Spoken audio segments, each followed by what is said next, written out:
This is from Twitter. I still refuse to call it X. And it's a thread, so I'm just going to read it. The case for $200 a barrel oil.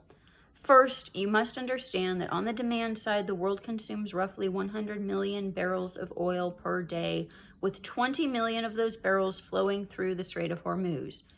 That strait is now closed.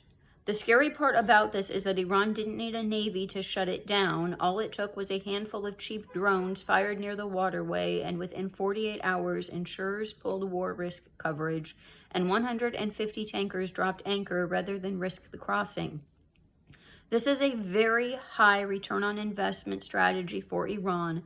Very little capital is needed to maintain a closure now because the market has priced the risk accordingly, making it economically untenable. Now, with that being said, and what makes this structurally different from prior scares is that there is no spare capacity sitting on the sidelines, and this is key. Saudi Arabia, the UAE, Kuwait, and Iraq can't backfill supply because they can't export. 89% of Saudi exports, 97% of Iraq's, and 100% of Kuwait's and Qatar's flow through that strait. What this means is that the oil storage tanks across the Gulf are filling up rapidly, which means producers aren't just losing export revenue, they're being forced to curtail production entirely because there is literally nowhere to store the oil. The Iranian attacks on the physical infrastructure only compounds this. Saudi Aramco's Ras Tanura refinery, which processes 550,000 barrels per day and is one of the world's largest crude export terminals, was shut down after drone strikes ignited a fire at the complex.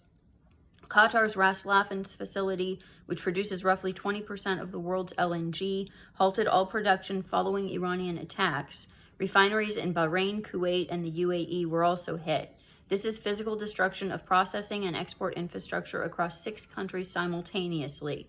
Bringing that capacity back online isn't a switch you flip. Industrial-scale refinery damage typically takes 3 to 6 months to repair under normal peacetime conditions, with full supply chains available and no ongoing threat of additional strikes. In an active war, that timeline extends materially. Qatar's largest LNG customers in Japan, South Korea, and Europe are likely looking at weeks to months without contracted supply, and those are long-term offtake agreements with no easy substitution available at spot.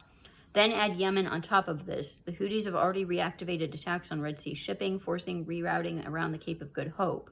With the Bab el-Mandeb choke point connecting the Red Sea to the Gulf of Aden effectively closed to Western commercial traffic, which means only alternative routing for Gulf crude is now also unavailable, meaning both of the world's critical energy checkpoints simultaneously compromised